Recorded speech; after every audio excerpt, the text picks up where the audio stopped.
Welcome, everyone. Today, we are talking about how to make the most of your child's senior year.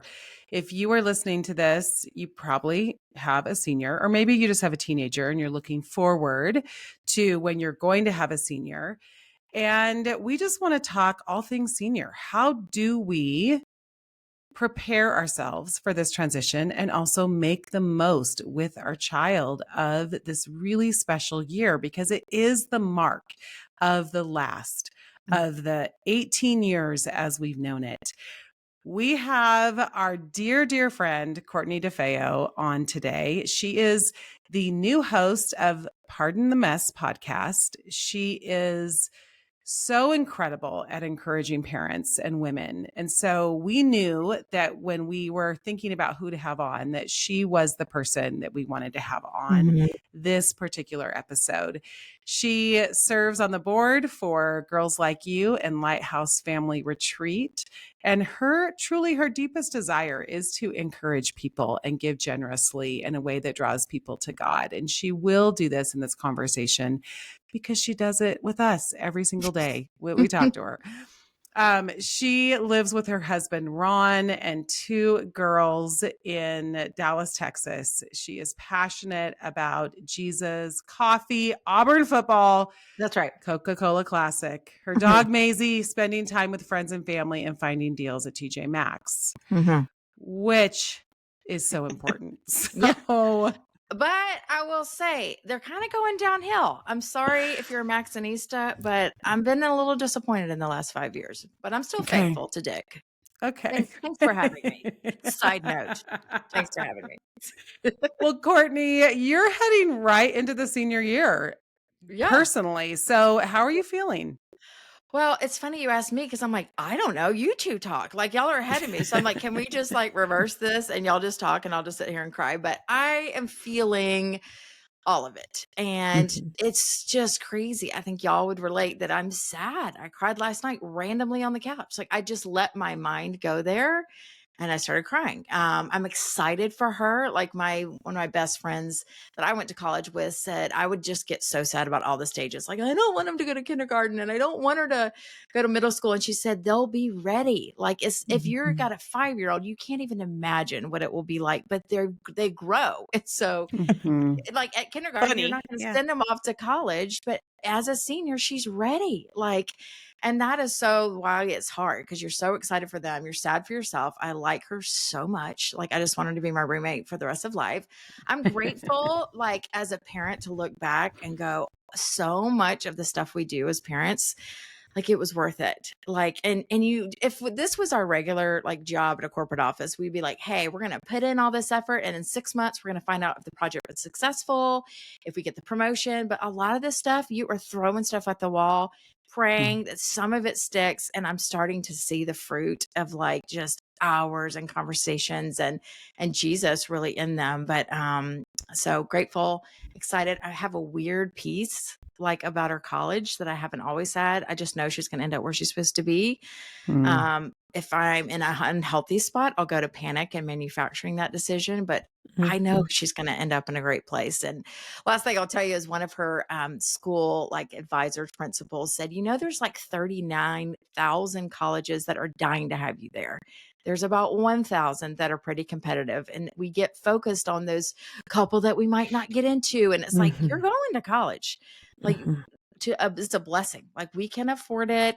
You're going to be able to go. And that is awesome. But you get in this weird competitive lane where everybody's trying to get in these 10 schools. It's just stupid. You're like, so being able to pull up, I have a piece and I'm like a lunatic, sad, crying, happy, all of it. That sounds about right. Like where most people would find themselves at any point approaching the senior year, during the senior year, and right after. Yes. Okay, good. I'm on pace. I'm on track. Yes. Well, Court, what feels different to you? I mean, as you look at, heading into this year, what's coming up? Yeah, I think, and I'm glad, by the way, I don't know, my podcast doesn't do this, but y'all sent some questions to think about ahead of time. And it really did help me because I could talk about anything for an hour and we would just have some fun. But I did get to think about this and I thought, man, there's an urgency to it. And so in the past, you're like, Well, she's high school. We got 4 more years. Like it is right now when we're recording. She's going to this first day of senior year tomorrow.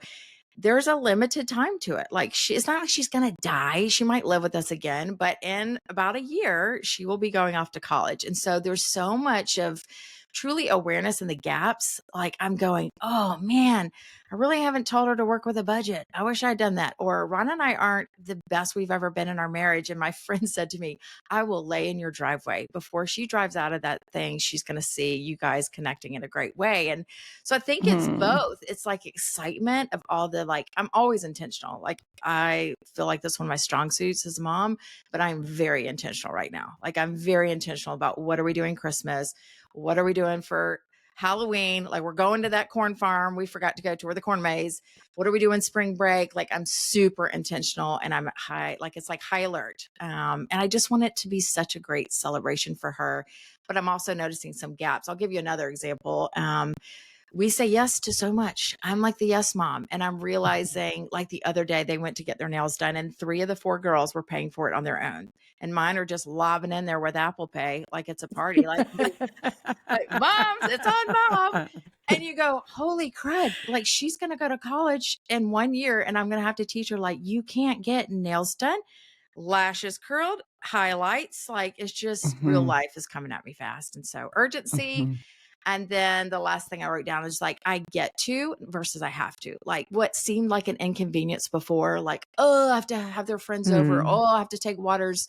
I am like gung ho. I'm like, you need waters at the breakfast? I'm so there. You want to have your friends over? All of them come. I'm doing cinnamon rolls. Like, so there's a sense of like, I get to have them in my home and there's a limited time where she'll have her high school buddies spend the night. So there's a party at the DeFeos. Get ready. I was thinking about that book that I just hated when my kids were little called If I'd Known It Was Your Last. And it's all about how if I'd known it was the last time you were going to jump in my arms, I would have held you longer. If I'd known this was the last time we were going to read this book. And I would just bawl. I just hated that book. But I'm like, okay, actually, we know it's their last. Yeah. The senior year, we know. So we do treat it differently. Yeah. And there's a gift in that we are we approach life differently because of that. So it's an opportunity, really. It really is. I mean, things like they've gotten so, because I am a terrible cook. Like, Krista, I wish you could just move in and handle the food. Like, I just hate it. But I was like, you know what? Like, she knows how to do it. She knows how to make her own breakfast. But could I this year just shock her pants off and get up and make some eggs for her? She would be like falling over. She'd be like, Mom, are you okay? Like, why are you down here? Like, so just little things like that I'm trying to just surprise her with. Like, I just delight in you. I'm proud of you. I want to celebrate you and just soak up as much as I can. So it sounds very Pollyanna. And then 4 months from now, we should do another one where you're like, the eggs are off the table. Like, it's so true. Like yesterday, I was walking next to Genevieve and I gave her a hug. She leaves in a week for college. And I put my arm around her while we were walking and she looked at me like, what are you doing? Like, we don't walk like this. We do. Well, and this week we do. Yeah, right now we do. And then I like figured, oh, okay, too much. So I think there is that balance that we're trying to walk to because our kids, the truth is, many of them, their senior year, they're at the peak of their social lives with their peers as well. So we're trying to juggle, like, we have a plan and an agenda for how the year is going to go. But they also do too. And sometimes the two overlap and sometimes they do not. You're right. Yeah. Well, so let's dive into that a little bit. How do we balance that? Because it is true. They are at the peak of their friendships and they're also the top dog. So they have this security at school and in their peer group where they're just kind of running the show. You know, it's their turn to be captain of the ship and they are loving it.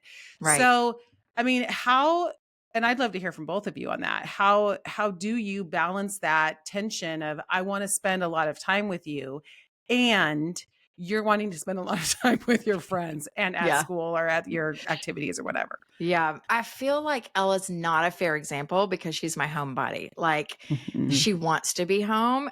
Larson would move out right now. She's a sophomore and she's like, I literally could go study abroad in Florence. I'm like, I know. Like I probably won't see. Like she already wants to go to camp for a month next year. And I'm like, no.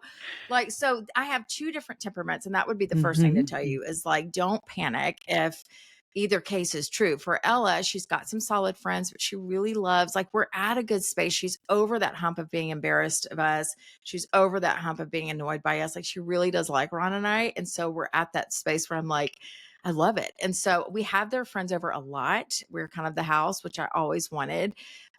So I think I will feel that more with Larson. I think I will be like laying on top of her car, like, don't go again. But so I do think it's tough because I just think what is best for us and her. I think for me, I'm being intentional about like a family trip next summer, right when she graduates. We're going to do a family trip at Christmas. And so I think even to what Krista, you told me on my podcast is that time where you guys go as a family to sit down with that child and kind of talk about some of the bigger things. So I'm trying to weave in some things on the calendar so we don't get to a year from now and I'm like, I haven't seen you. But I do think it takes grace to, like I said earlier, is like to keep putting myself in her position to be like, what did we want to do? I did not want to sit at home and play puzzles and lay in my mom's arms. Like I wanted to go out with my friends. I wanted to be gone. And I wish looking back, I was more like Larson. I wish looking back, I had had more respect and seen my mom and dad as a human that they needed some time with me. I probably went extreme, like just ignored them. Ella will probably need a little pushing out. That's like, it's okay. You can go hang out with your friends. So college will be interesting for her because she'd rather stay home for many of her days. What about you, Alex? Well, one thing I realized is I need to get on their schedule, on their calendar. So if something is important to me, then I tell them because, they have to ask for work off or someone's coming home from college. So I just send a group text now to everybody because the youngest is 12. So she's making her own plans too. Like I had to do that for last Saturday. We were getting together with a bunch of families for brunch. As soon as that date was out a month ahead, I texted everyone. Yeah, said I reserve this time. Smart. So smart. The other thing is I show up to things where I'm kind of invited, but not by them. So like sports events. I did not miss a single game. Yeah. I planned my work trips around soccer and basketball senior year, this last year. And it was because I wanted to be there, but it also was like I had a kind of a right to be there in a way without having to ask permission. Yeah. And also she did want us there. I mean, she wanted her family there. But I realized when her last basketball game happened and it was in the playoffs, so we didn't know it was going to be the last game till like halfway through and the score like, oh, this isn't going the way we want it to. Her season and her basketball career is over. We're realizing that as the minutes are ticking down. I thought, it's not just that I'm going to miss watching her because we loved watching her play. It's where am I going to go sit where I can like yell her name out loud, really loud, and it's socially acceptable. It was just like I had a constant reservation that was in line with the basketball schedule that I knew. Those are good.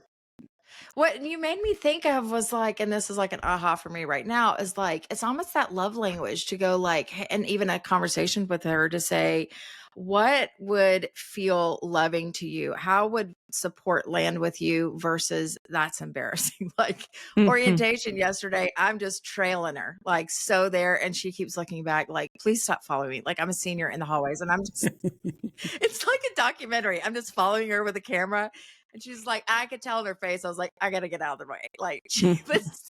So I think what you're making me think is like, I think it's worth a conversation to her. Be like, based on your personality, what I think your love languages are, what would feel special to you? How would you feel celebrated? And where are you like, you know what? You don't need to go meet my teachers as a senior. Yeah, I know. Oh, no way. I was at back to school night, senior year. Hi, Stetson's mom right here. Nice to meet you. Let's just walk around with the fat heads, like their big giant heads on those posters. Be like, in case you're wondering, I'm Ella's mom. I know. I guess, yeah. With golf, you can't yell their name. So you have to go like golf clap. Good job, Oh, Stetson. Like so quiet. Yeah. yes, yes. Well, Okay. Court, you actually just did something that I thought was so cute Mhm. to mark the beginning of senior year. Can you tell people about that? Yeah, I was so scared it was gonna be a flop, but I know that the Lord put it on my heart. Like, I used to gather these girls. We have a place called The Cottage that is at our school, and it's been around for many, many years. It was like the first building, and it's like where an old schoolhouse was. There's like the bell in there. But since they were like in second, third grade, I've gotten their girls, and we're at a small private school. So there's probably like 50 girls, maybe more. Yeah, maybe 50 girls, but it used to be like 20. And I would get them together. We would do mother-daughter Bible study. So I've known these girls since they were in third grade when we got there. And so over the years, there's been times where they're like, we're so busy, we don't have time to do a study with Courtney. So I just was like, I want to get them together because one of the themes that they've heard from principals and rumors is that they are the worst class that's ever come through faith.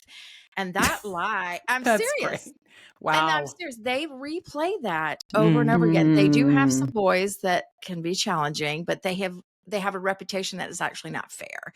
And so I was like, Lord, let me just gather those girls and do something because they do have a senior sunrise thing coming up, but I called it Mhm. diplomas and donuts and diplomas.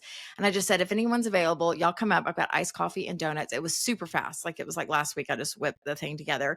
And I said, and I didn't tell them what we were doing. I said, y'all just come get donuts and I just want to hug. And it was just the girls. And so about 20 of them, maybe 25 showed up. And I had surprised them with teachers that they've loved. I had a first grade teacher there that's still there. She's been teaching 35 Mm. years. I had their Bible study teacher that they were obsessed with that moved to Nashville. She FaceTimed in. I had their college Aw. counselor. And then another girl, and they each prepared. I said, just prepare something super short, just whatever God puts you on their heart. But I'm telling you, they don't need lectures. They know they're supposed to step up. They need encouragement. They need someone to remind them who they are, that they are ready. And it was so sweet how God pulled the thread through each of them. And it was Mm. kind of awkward. Like we got in there and they were like, what are we doing? And at the end, just I heard from more moms that were like, they needed that. They needed someone that Mm. has seen them since first grade and someone that's walking with them to say, y'all are enough. You are not a bad class. You are leaders. We are thrilled you're seniors. You're going to impact the younger folks. And it was just really sweet. And so I was so nervous, but I knew I was supposed to do it. And the girls that needed it showed up and it was really fun. It was really fun. Oh, that is so beautiful.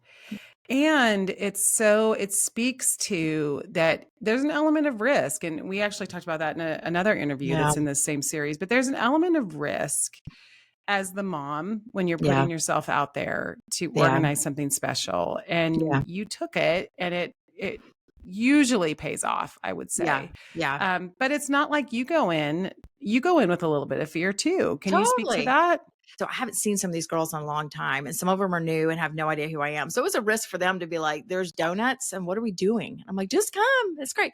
So we got there, and there I put all the chairs in a line, and there it just felt stark. And the teacher that is Miss King, 38 years in, she came in and she said, "This is too harsh. Put them in a circle." And so I was like, "Oh my gosh, thank you." So I put them in a circle, and they all just opened up, and I was like sweating, like literally sweating because I'm like, who did this? This is a crap idea. Do they even like iced coffee?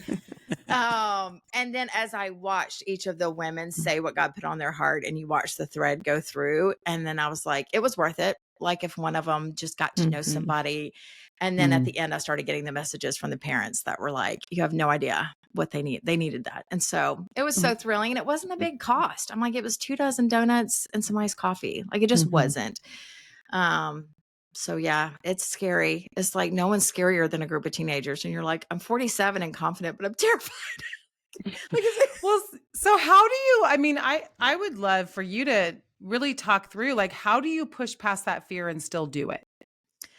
I do run stuff by Ella because I mean, we're all insecure to be like, hey, these I got them little tassel keychains that were like leather. I think they were in like 5 years ago. And so I run stuff by her that was like, hey, this was like circa 2014, but is this cute? And she's like, yeah, people will like that. So I do run things by her. And I mean, I pray on it. And I just know at this point of walking with the Lord, like I know when he keeps bringing stuff up that it wasn't just a fleeting idea, that it's like, if you'll step into this, there's a reason. And so I know that enough now to go like, it's worth it. It's worth it just to push past when I know the Holy Spirit is literally nudging. It's just like that bubbling up feeling that's like, if it's just a cute idea that's like, hey, we should all get matching Stanleys. And then 4 days later, I forget about it. It's like, that was not Jesus. That was Court, who has ADHD and that high ideation brain. But I've found comfort in knowing that God just repeats and says, don't forget, get them together, get them together. And so that's how I do. Typically. So good. So good. I think that's really helpful. Yeah. Okay, let's do a little bit of just rapid fire. Like, what can parents do to help their senior anticipate? And I'm just going to like run through different categories. Okay. Okay. So college deadlines. Okay. I was telling y'all before we got on that our school is like psychotic about it. So I love that they push them over like the last 2 years to like stay on it. And they give them the deadline of October 1st, but they push a lot of them to be done in the summer. And so Ella's almost done. And that wasn't because I'm an awesome mom. It's because her school was like, I promise you, you will enjoy your senior year if you will just power through in the summer. And so they even have like a camp where they had a writing essay. We started looking at ACT deadlines and backing up, going like, you can, but you don't really want to be taking those tests your entire senior year and freaking out. Like if you can back up and start taking a few back and even, you know, into what year is it? In your junior year, so that she finally had one where she got her score up this summer. So I would just say, get them the help, get them somebody that's been through it before. This is my first time. And so I was able to find other moms, and they really do have a good counselor in their school. Just say like, what is the process? What all do they have to have? And my big practical tip that I wrote down was like, just keep track of it. Cause you will not remember that your freshman year, you helped run a VBS camp, and that can go on your resume. Like all those little things matter. And then you're all of a sudden at this point where it's like, write down everything you've ever done in your life. And you have and the mom's like, I don't know. I don't remember last weekend. So write it down, start ahead. But at the end of the day, y'all know this is like, but still trust. We can't control and outsmart the system and manufacture the perfect thing. Like they're gonna, it's just tricky because it's both. It's like, do the hard work, study, do some activities. But at the end of the day, you're going to be where you're supposed to be. But there's the balance. It's like, don't tell them like, hey, just have a free for all for 4 years and expect that you're going to just run into college. There's work to be done. But there's also trust and faith to happen as well. Yeah. Yeah. I think getting a jump on that college essay is helpful because then they don't stress about trying to get it in last minute. So I think that's really good. And there's willing, I'm sorry, Chris, I was going to say there's willing teachers that offer and no one takes them up on it. It's like we pay for all these courses, but there are people in their lives that you can just say, hey, you were my English teacher 2 years ago. Do you have a few minutes just to read my essay? And so I would say take people up on their offers. There's people probably all around them that have offered and they've just ignored it. It's like, yes, we can pay for people to help you. Ron's like, please don't get arrested, Lori Laughlin. Like, do not. I'm like, you know me well. I'm not going to lie, but I am going to use the connections we have. Yeah, I love that idea. You know, someone told us keep a folder and just anytime you do anything throughout your 4 years, throw it in there. Now, I know a lot of senior parents are listening to this and they're like, well, I wish you would have told me that 3 years ago. But yes. But I do think, you know, it is helpful to do that if you are listening and you have kids that are just starting high school. Yeah. Okay. What about a job? How do you help your senior prepare for a job? And you both can answer this one. Of our two older girls, one really started the second she could work and get paid for it, and the other was more involved, and then also COVID. But a job is great as far as preparing for college because it gives you the chance to communicate. So just like with coaches, it's an opportunity for them to learn how to communicate with adults, communicate their needs, communicate their boundaries. So senior year, we just had Genevieve work on Sunday evenings. So that was a way for her to continue to keep her foot in the work space, but also have plenty of time for all of the other fun and obligations that she had with school. Yeah. I think this is, again, so personal on if your kids are in a million sports and activities that it's just like they don't have a minute to breathe. If that were my kid's situation, I would have probably gone less on the frequency of working and more on just like, you need to be a kid and you need to like go to bed. But Ella did not do sports, and she had a lot of free time. And there's a lot of reasons why she didn't end up doing sports. But she went up to Aerie, where she loved all getting her clothes. It's like a line for American Eagle. And she applied. It was, and she only worked there for a year, but she loved it. And I saw so much growth into sending her, who's typically a reserved, cautious person. You got to call your boss, but I don't want to tell him I have to take off. You got to tell him you got to take off. Like all those conversations to make her more confident and capable. She loved it. She got employee of the month. That's on her resume. She's like, and I was like, all these things matter. So I love that she had retail experience. She loves babysitting because they're making like a lot of money.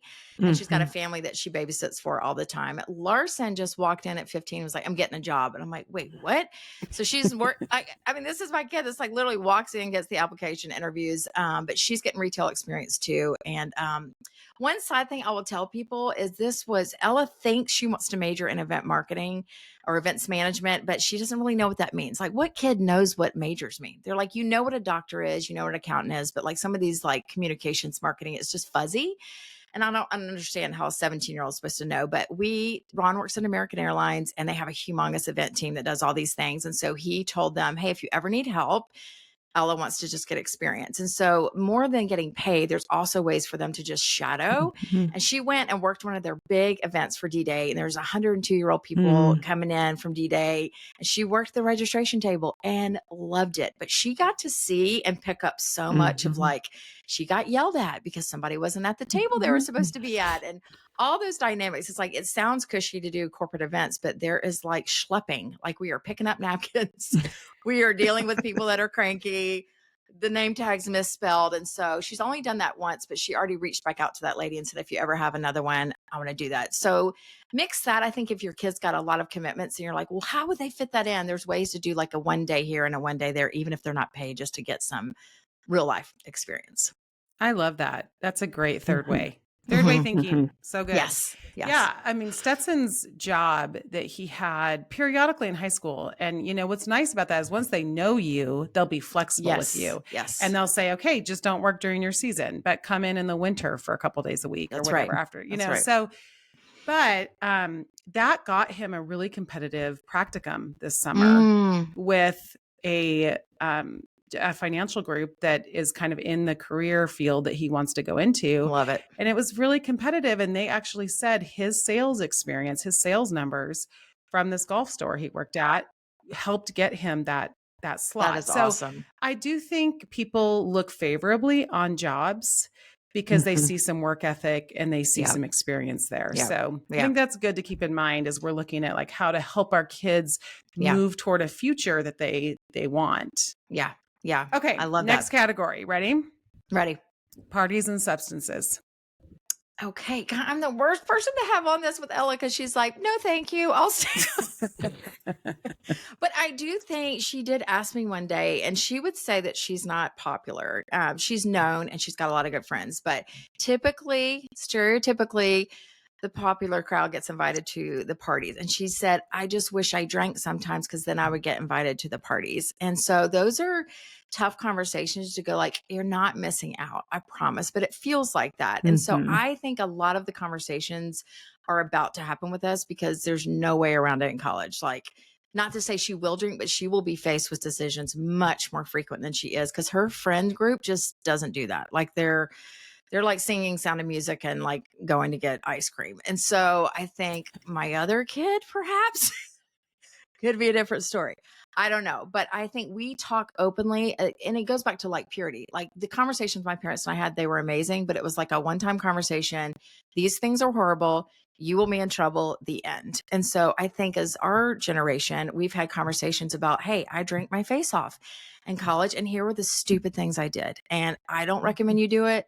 You could also wreck and kill someone, so we have very open, consistent conversations that I do feel like they're comfortable to come to us, or even their friend, like, do I pick up some of their friends or whatever? Like, I just think we've had a lot of conversations, not a one-time one. And they know that they're not going to be disowned, but they know there's consequences with that kind of behavior. I could be in the like absolutely oblivious and she could have a hardcore drinking problem.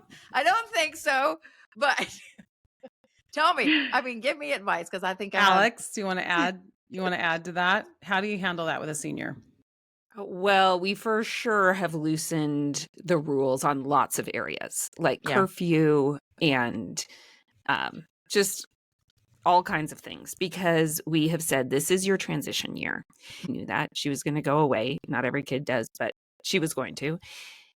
You're going to be completely on your own. And we don't think it's probably a great idea to go from 0 to 100 as far as opportunities goes.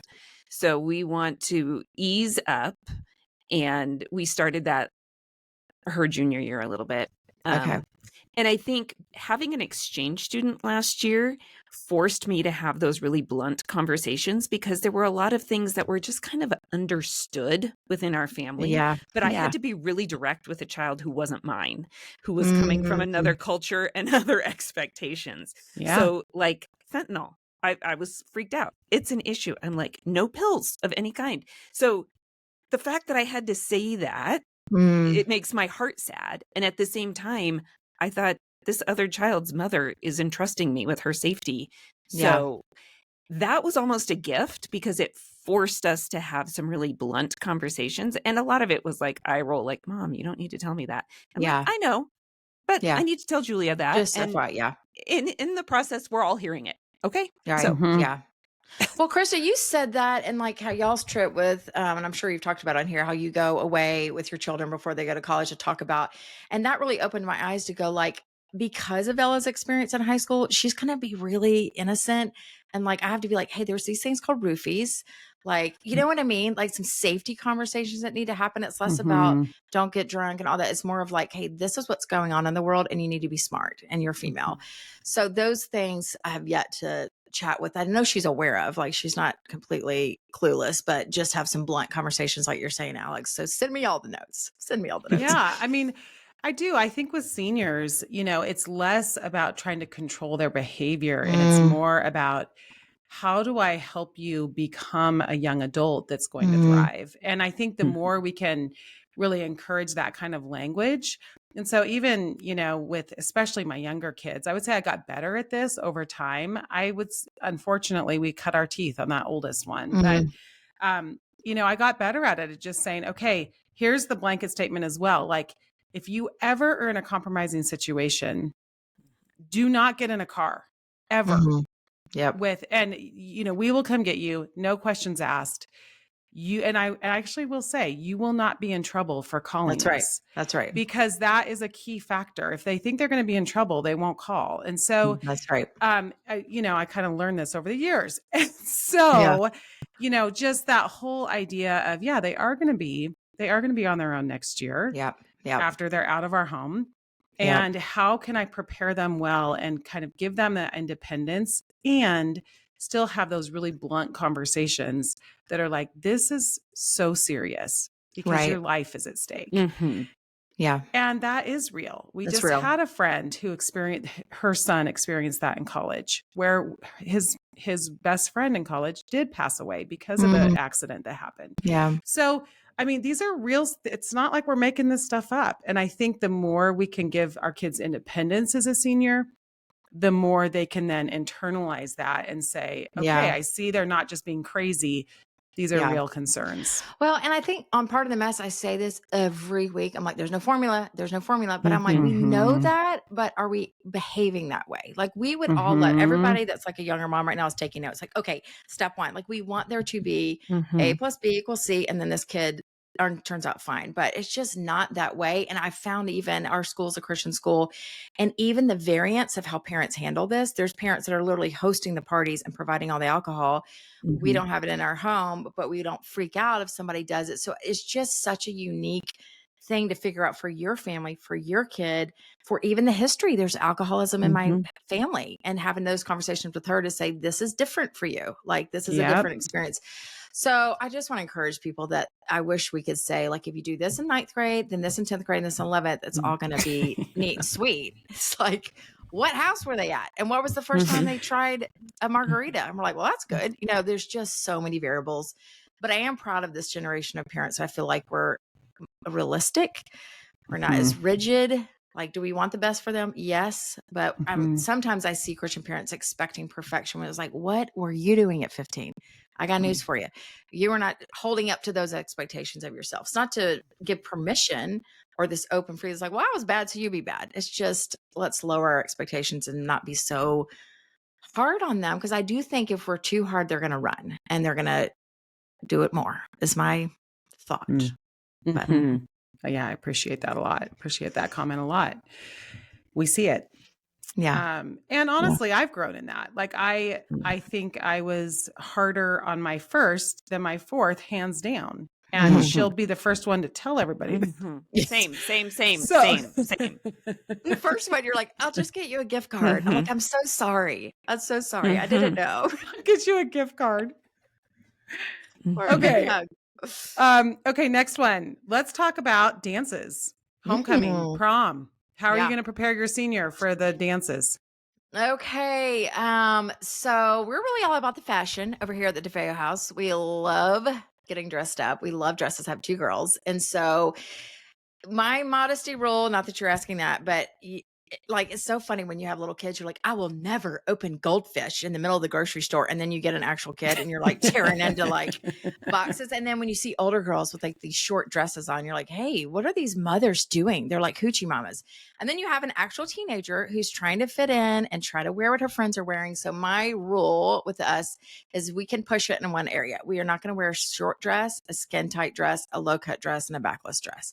I will give on like one of those. So if you're going shorter, this better be covered up. And that's just been a good guideline for them to be like, there's no reason to show all that. And it doesn't make you this like sexy, beautiful thing. They've seen when they choose a classy option, they feel comfortable, they can dance, they feel like they can still fit in. And so that's a constant conversation with us, but we're really all about the dress.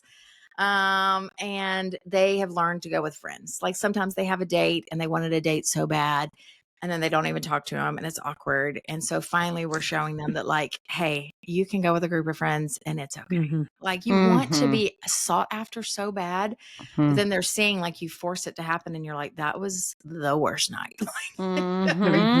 So that's what we're having conversations about. It gets crazy in Texas because we had those obnoxious mums. Have you seen those? Yes. Yep. Okay, yep. ladies and gentlemen, they started with a little flower called a mum because Texas is crazy. You need to go search Texas homecoming mums. They are size of a small house. It's like ribbons. They are like $200 to $300 for these things. Oh my gosh. And they wear them homecoming week. So that's a whole conversation because seniors, we even get bigger, we blingier, more glitter. So the mom. Wow. It's just a whole thing. Yeah. Okay. Well, I actually love that. That's super creative that you can't have all of them, but you can have one area. That's maybe good. two, maybe two if it's the right fit. But Ron's actually, I am more of the prude on this than Ron is. He will say something if it's super short. He's like, I can see your cheeks, But I am more like, you think that's cool, but you will look back and be a little embarrassed that you look like you're 28, but you're younger. So, you want them to feel confident. Like I'm learning to like pick the style you feel confident in, not the one that's popular. And then the 3 of us love our colors. The girls have had their colors done. And I'm like, pick the color that you brightens your face, that you just come alive versus the one that your friend told you is cool. Like, so it's just with girls, their way they feel about themselves is really, I wish I could take it away, but it's a high priority for them. And so I'm trying to navigate my way through that to not feed it and fuel it. I'm like, how ridiculous. These girls are getting makeup and hair. And then I'm sure as heck funding it. I'm like, your hair appointment's at 2, your spray tan's at 3. But anyway, challenging times to be a mother in Texas. Well, and as a mom of a son, I mean, this goes well with the party conversation because dances do tend to be some of the main times where kids have parties. And I always do. I have that conversation of if he has a date, I'm like, you are being entrusted with this person's daughter. Yeah. So you need to take this seriously, that you are, that it's not like of course she's responsible for herself, but I'm like, she's your date and you are driving and you are Yeah. responsible, you know, and those are good conversations to have too, I think. Well, and I think for us, we have a small school. So those rumors get out quick. This group is having parties. The parents are allowing alcohol. And I've really talked, and then when they were younger, we talked to the parents and the kids decided like, we don't even want to go. And so it's like, okay. But I'm like, I'm not saying hands down, no. I'm saying if you go, here are some guidelines that I want you and your date to think about. And so I do think it's important for them to communicate and, you know, and just respect each other's decisions. And so I've also always offered to host, and they've given me a fat no. Like, we are not that cool. We're a good house, but we are not cool enough to host the homecoming. I'm like, great. It saves me $1,000. Thanks. Okay. Let's talk dating. Okay. Gosh, I'm the worst person for this because they really haven't dated. And it's actually been really sad. And it's really been hard because they're so awesome. Well, I will just speak to Ella because Larson's not even 16 yet. We kind of loosely said, you can have crushes, but you're really not dating till 16. Like, you know what I mean? Somebody's picking you up. And so they've both had crushes. They've had different dates to dances, but Ella has not dated. And there's been some tears because it sends a message to her that she is not worthy of being sought after. And I don't know what's happening. I would love to have actually you or Heather McFadden come on the podcast and talk about like something has shifted. Like, and I don't know if it's social media, if they're so comfortable texting that they don't feel comfortable. Or one of the things I've noticed at my school is if you even mention you're talking to somebody, everyone's snapping, they're taking videos. And so these boys are so embarrassed. They're like, does everything have to be such a big deal? So I get it as a boy mom to go like, I'd just rather hang out and play golf and do my thing because it's too much drama. Like, there's just such a big deal. So again, I feel like I'm not that helpful going like, we have conversations. There hasn't been a ton of opportunity for that. And my job is just to show her up to say that does not equate worth. Like, that is not equate if you're worthy of a guy's attention. It just wasn't your story so far for high school. And that is difficult because I have been 16 too. And I've been 17 going like, I just want someone to like me. But she's a tremendous girl. And Stetson, call us. I'm just kidding. I'm kidding. Well, we have the best plan. We have plans. We got to get them together at the right time. That's the right. right That's time. Right. Yeah.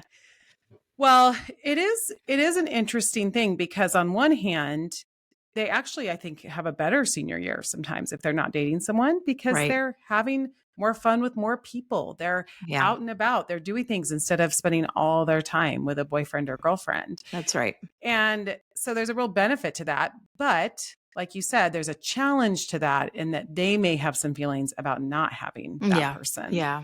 How did you guys handle with all yours? Well, we've had all over the map, some that have gone through their senior year with no boyfriend or girlfriend, and then some that they have. And it is a different experience with each one.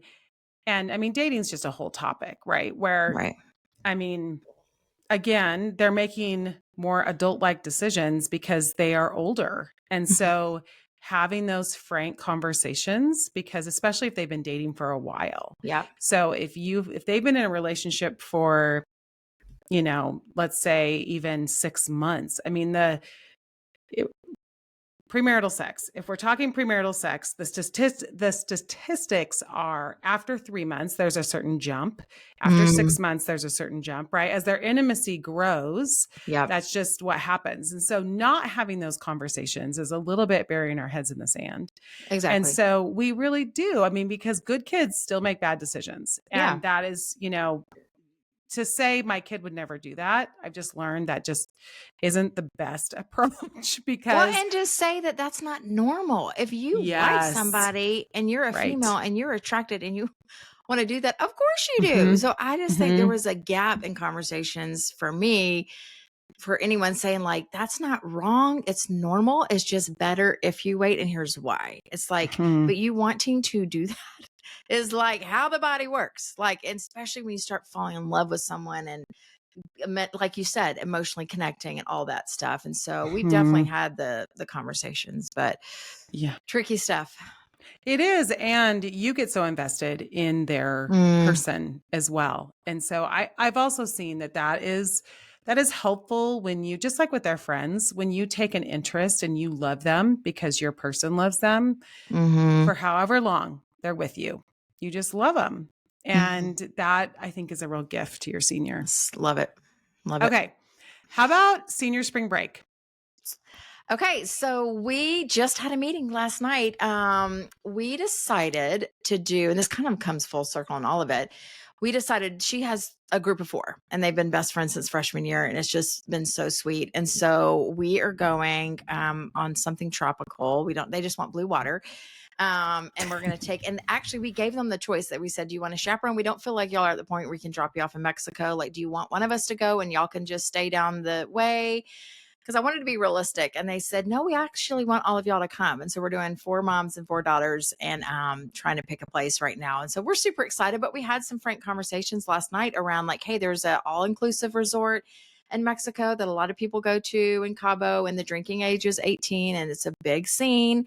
Or we could do something a little more remote and you would be around a bunch of kids. And they were like, we don't want to be around that. And I'm like shocked because I'm like, I was not this kid. I'm like, I would have been like Cabo, like Jello shots. And so I don't know where she came from, but we're excited. And because I am a go-getter planner. I love it all. My friends are being sweet to say, let's ask them what they want. Like, we could plan this thing all day long, but what sounds fun to y'all? What is memorable for you guys? And so I'm having to like sit on my hands to just give them options and say like, that does not sound fun. Yes. No, I don't want to swim with turtles. Rather swim with pigs. I don't know. But I'm excited. It's going to be fun. Okay. I love it. I love it. Yeah. I just think that forethought. And then also like sometimes there's like huge groups that go. So from a senior class. Yeah. And then if you're not invited, that's a whole thing. Or if you are invited, is that really what you want to do for your spring break? I know. So it's just like having those conversations and making decisions around that.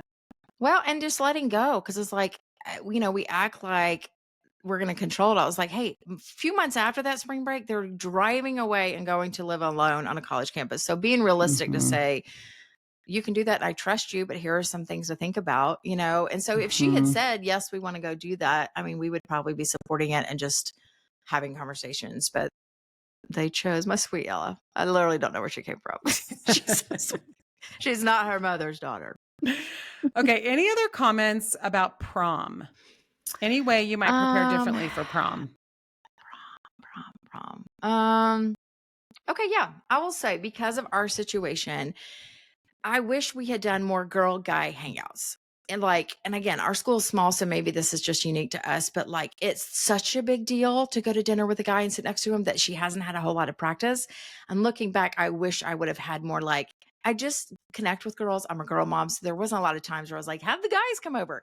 But I wish there was more of that going on freshman, sophomore, junior year, so that it wasn't as weird. And they're like, oh, I'm totally friends with him. We'll go to prom. Like, it wouldn't feel so much of a jump. And so that's one thing I'd probably do differently, is have more conducive, like just encouraging that to do more hanging out with the other sex.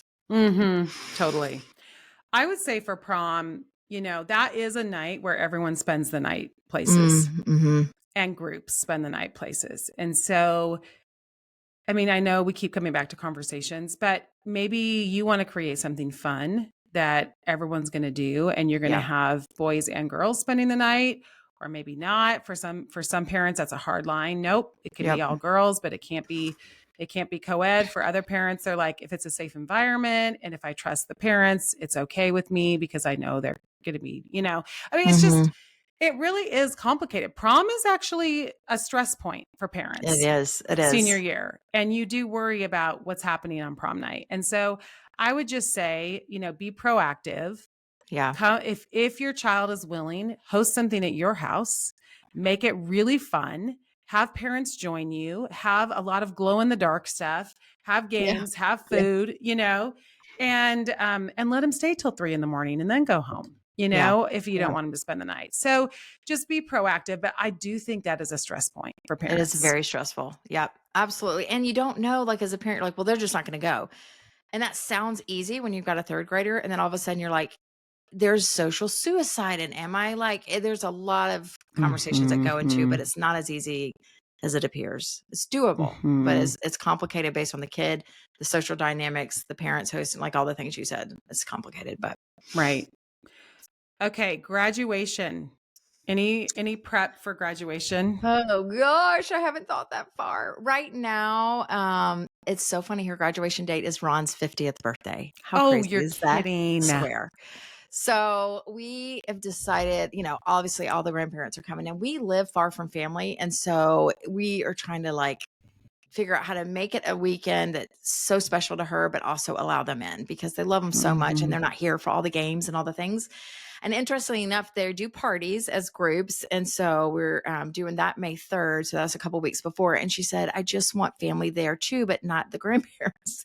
So she's asked my sister to come. And I just thought, I was so glad she was honest, like what would make her feel like she had her people. So I was just talking to my sister before we got on here and she said, what does she really want? I said, she wants you at the party. And she's like, I'll be there. And so she's going to fly in. But yeah, I haven't thought through too much of it yet. So what tips do you have? Give me what I should be thinking about. Well, I just think graduation it's special. It's fun and it really is tailored to each kid. So I have those conversations. I ask them, what is going to be fun for you? Is it going I will say graduation party. If you can do the party before graduation, that's one of my biggest tips. Yep. Because I mean, Alex and I have talked about this on the podcast, but really tailoring the party to the child. Like just because you love a big party doesn't mean your child will. So really ask them, what is fun for you? What do you want to do? And then if you can have it beforehand, because you're kind of exhausted after graduation and everybody has their parties after graduation, everybody. Yeah. So even if you can do it 2 days before, first of all, you get way more people that come. People aren't burnt out of graduation parties yet because everyone burns out on graduation parties. Yeah. And you enjoy it more. So anyway, that's one of my tips for anticipating graduation. You're going to die. So there's sunrise breakfast this week and she knows I'm crazy. And so I played this prank on her and she looked completely scared. I said, hey, they've asked a couple moms to do that DCC, Dallas Cowboys cheerleaders thunderstruck dance. And so I'm not leading the moms out, but I'm going to be on the squad. Like I'm going to even try the jump split. And her face was like, the scary part is that wouldn't be shocking. And I was like, I'm just kidding. And she's like, Mom, stop. So, but all that to say, I have got to keep, that is going to be my goal this year is to keep saying, what do you want? Because I feel so capable and I love. I'm like, wait, did you want a kick line? Because I can do a kick line. Oh my gosh. Yeah, that's so good, Court. Love it. You'd look so good in that outfit, the Dallas Cowboys cheerleader outfit. Oh, thank you. My stomach would just crush that. Crush it. Okay. How about just last one? How about just encouraging your senior spiritually? Any thoughts about that? I do. I think pay attention to where they gravitate. And so for Larson, my youngest, she loves camp. She comes back from camp in the summer on a high. She connects with those counselors. She wants to work at the camp. Ella lived for it. And so Ella hated it. And so I had to be okay with that and finally realize like she's a one-on-one girl. And so she's got a mentor, the lady she babysits for all the time. Used to be a young life leader. And she said she was praying about someone coming into her life because she didn't have enough time and Ella came into her life. And so it's just been this sweet thing to go like, that is where she's growing because she can sit with her. She's around their family. She can be honest with her. She can tell her where she's scared. And so that's just been a sweet gift that I wouldn't have seen coming. Like I knew in theory that mentors and other voices were a good thing, but watching it come to fruition and watching her grow there has been just a gift. And so that would be my thought is just watch your kids, watch where they gravitate, watch where the fruit's coming and don't force it. Like I think the worst thing we can do is just harp on them that they're not enough. They're not reading the Bible enough. They're not going to church enough. And, because I think that like in that verse in Deuteronomy, it says we press things among our children as they go about life. And I think it doesn't say press. I'm like, we press and force like a bouncy ball. It will just spin out. And so I've done that at times and watched it implode. And so my real goal is just to watch her and encourage her and pray and just do more impressing and how I lead my life versus forcing. So much wisdom right there. Well, Court, any last words of encouragement as parents are looking ahead to their senior year with their child? Yeah, I think I touched on it. The first one, just knowing your kid. Like when she says on my college essay, like, what am I even good at? I'm like, you don't know what you're good at. Like giving them verbiage to just, and I've told her whole life, but giving them verbiage to say, when you walk in a room, you read a room. You are wise, you are discerning. Ella, you are steady. Like that is a gift to a college, that you are not like, you are steady, you hold true to your values, and that is unique. Like that's not something to just brush off that every kid does. And so start watching for those as they grow and just start making notes of them. And this, because they don't think they're that awesome. They don't think they're that unique. They don't think they have much to bring to a university. If you have a super confident kid, they probably know, but most kids are just waffling in like that. Do I even matter? Do I have anything good basis compared to my friends? And so that has been a real gift to have that assignment, and her asked Ron and I specifically, what do you see in me? And it's like, oh, you're like, I think I told you your whole life, but you can't come up with them. So just keep watching it, and they need that repeated over them all the time. Love that so much. Yeah. You were an incredible mom, Courtney DeFeo. Thanks. It is so fun to watch you parent. Thank you. There's a load of things. There are gaps that are coming true right now, but I'm really, really grateful. I'm really, really grateful. Yeah. Jesus is awesome. We love you. Okay. Thanks for having me.